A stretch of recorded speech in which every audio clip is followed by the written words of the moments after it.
tayo. Dito na yan. Dito sa side. Hi guys! So okay, andito na kami sa Sunset Bay and Beach Resort. So dito yan sa San Fernando, La Union. Bali dito yung lobby nila, tapos yan, mga yan, parking nila. So tapos itutour ko kayo sa aming kwarto. Bali ito yung mga rooms nila. Yan. So punta na tayo. Yung price guys is i-flash ko na lang sa screen. So dyan yung ano niya, yung beach tsaka yung swimming pool. Tapos ito yung room namin.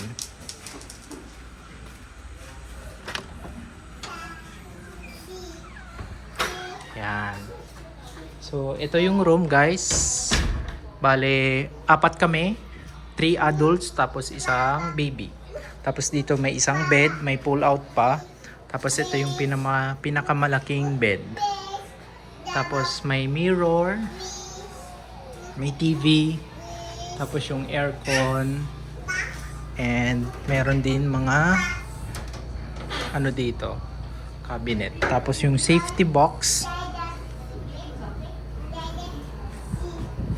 Pakita ko lang sa inyo yung bathroom. So ito yung bathroom. May mirror, may tissue, may bidet pa. Tapos may shower area. So overnight lang kami dito guys kasi galing kami ng Baguio. Ayan. So puntahan naman natin guys yung pool nila. Tapos yung beach.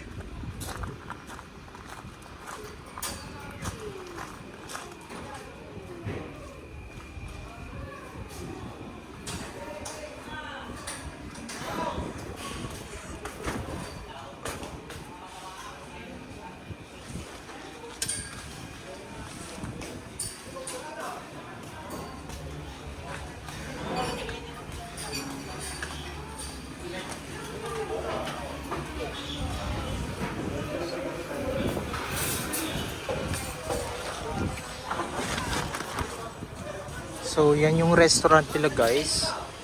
Tapos ito yung sa papuntang pool.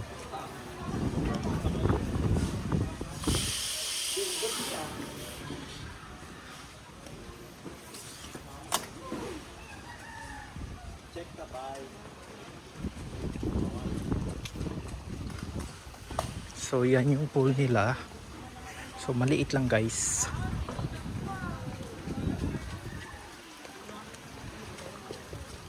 Tapos yan yung beach. Bale, itong beach nila dito guys, ano to? Ang tawag dito? Sunset. Yan. Puntahan natin yung beach.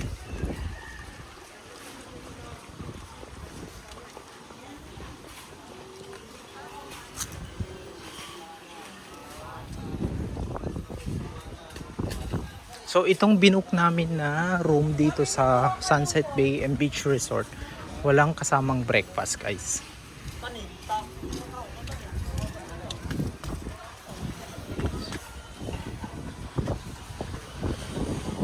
So ito yung beach.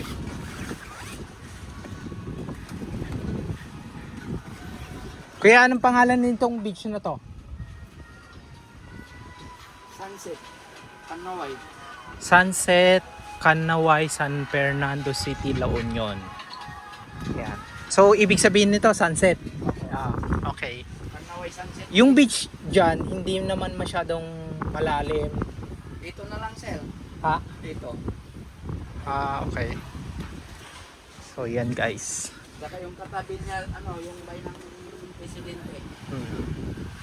So ang ganda guys, ang ganda mag-swimming. 2:00 pa lang ng ng hapon.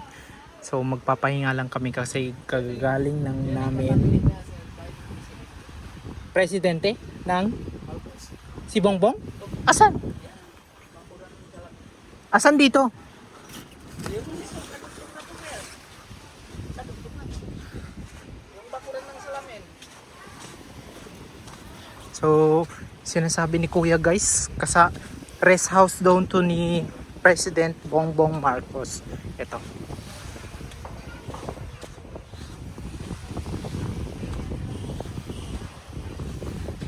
Ito siya.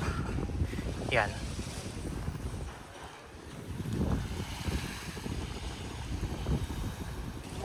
Yan. So, swimming na kami guys. Heated yung pool. Sep, heated.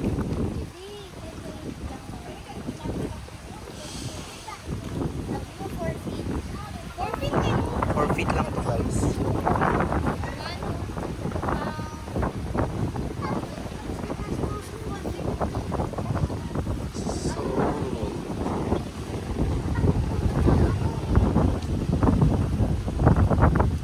Sophie!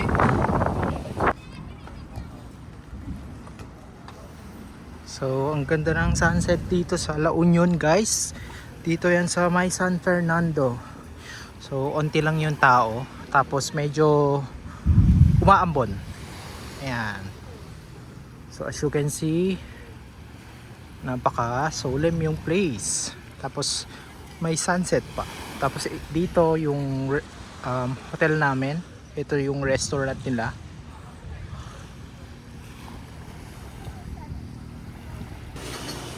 Okay, so guys, magdi-dinner lang kami dito sa restaurant nila.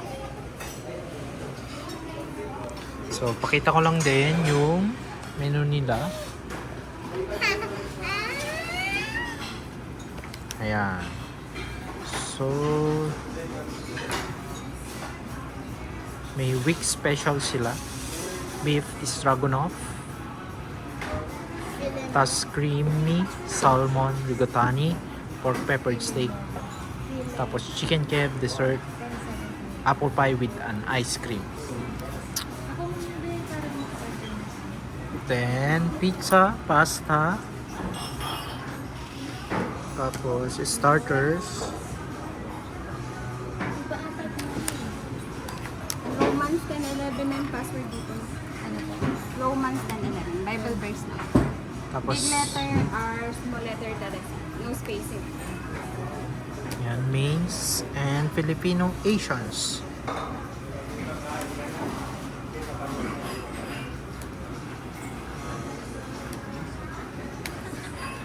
And desserts and coffees. Tapos beverages, beers and spirits. Tapos may cocktail sila. And yun.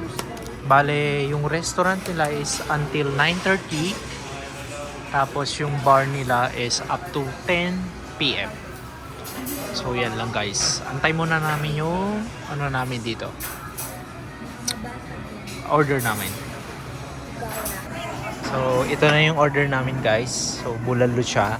Kasi sa Baguio hindi kami nakapag-soup doon. So dito na lang sa La Union. So yung magkano to? 690 plus. Tapos dalawang extra rice lang kasi hindi naman ako nag-rice. Ayan. So madami na yung bulalo nila. Ayan, siksik. Tapos yan.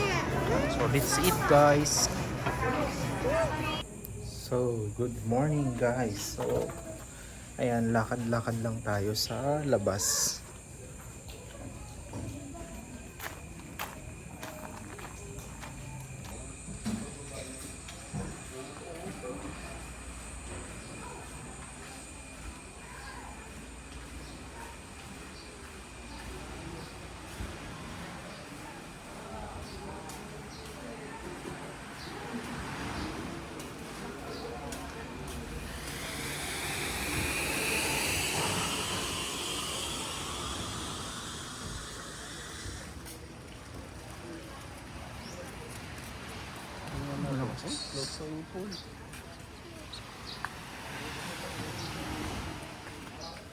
Oh, high tide siya ngayon ah.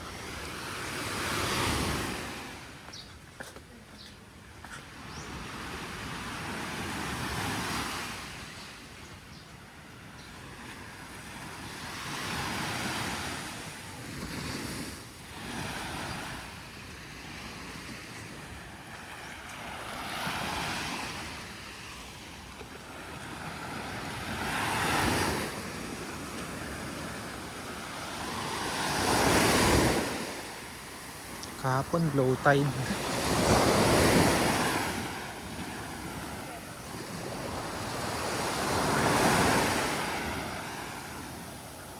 Ayan guys, so mga nagsasabi dito, yan yung hotel namin, tapos ito daw yung rest house ni BBM or President Bongbong Marcos. Para lang makita nyo.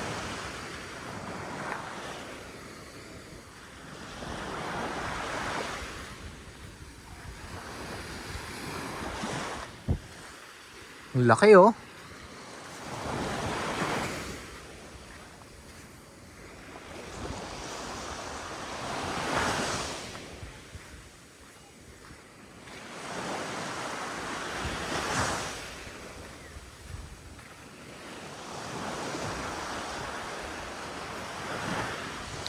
No trespassing, private property.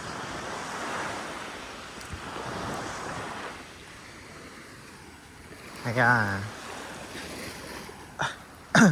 So review lang guys dun sa Sunset Bay and Beach Resort. Okay naman yung service, to think na mura lang siya. So ang binayaran lang namin is overnight lang kami dito para lang makapunta dito sa LU. Though first time namin dito para lang ayun makita yung beach at saka experience din yung mag beach dito sa San Fernando, La Union. So okay, yung location is okay naman kasi hindi naman ganun kalayo sa city. Actually San Fernando lang to. Tapos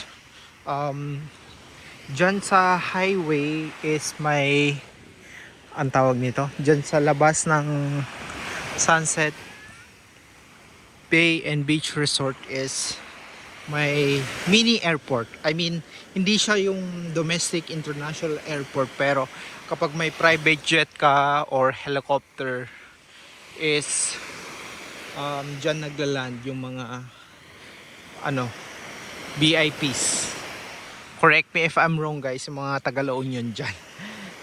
So okay, yung resort, ang rate ko naman dito, ang masasabi ko naman dito is okay siya. Yung rooms, yung pinagstayan namin, okay naman. Tapos walang tawag dito, walang may wifi na, may nandun na lahat yung mga amenities, yung mga hot and cold towel, toiletries, etc. Tapos yung bed namin is kasya kaming 4.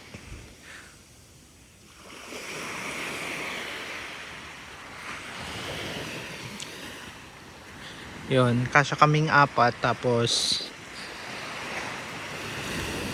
malamig naman yung aircon, tapos yung mga cabinet, yung safety box hindi lang gumagana. Tapos yung mga ibang rooms pa dito is ang tawag dito, yung mga ibang rooms pa is ongoing construction. Tapos safe naman kasi may guard sa labas. And then yung pagkain guys hindi ganun kamahal, hindi ganun kamura, sakto lang, tapos masarap. Tapos walang free breakfast yung kinuha namin. I mean talagang walang free breakfast, kaya mura siya. So okay guys. Tapos yung pool naman nila is heated. So masarap mag swimming, 4 feet lang. Hindi ganun kalalim. Or user friendly. Tapos itong beach, itong nakita nyo, high tide siya ngayon guys. So inaabangan kasi namin kahapon yung sunset. Kaso ano, umaambon paghapon dito, umuulan sa La Union. So mga nakikita ko sa social media accounts, maganda yung sunset dito sa La Union. I'm not sure lang kung saan dito yung famous na ano, ang tawag dito, yung famous na puntahan ng mga taga La Union. So malamang sa malamang hindi dito, pero okay na din kasi mas preferred namin yung ganito. Yung chill lang, yung hindi crowded, hindi commercialized, yung ano lang, tahimik. Tapos dito pala, dun sa not sure kung na-justify ng video ko, yung island doon is Bolinao na. Bolinao, Pangasinan. Ang ganda din doon. Though hindi pa ako nakakapunta, pero mga nakikita ko sa social media accounts is maganda dun. Siya nga pala, tumatanggap din sila ng credit card dito. So that's all for my video.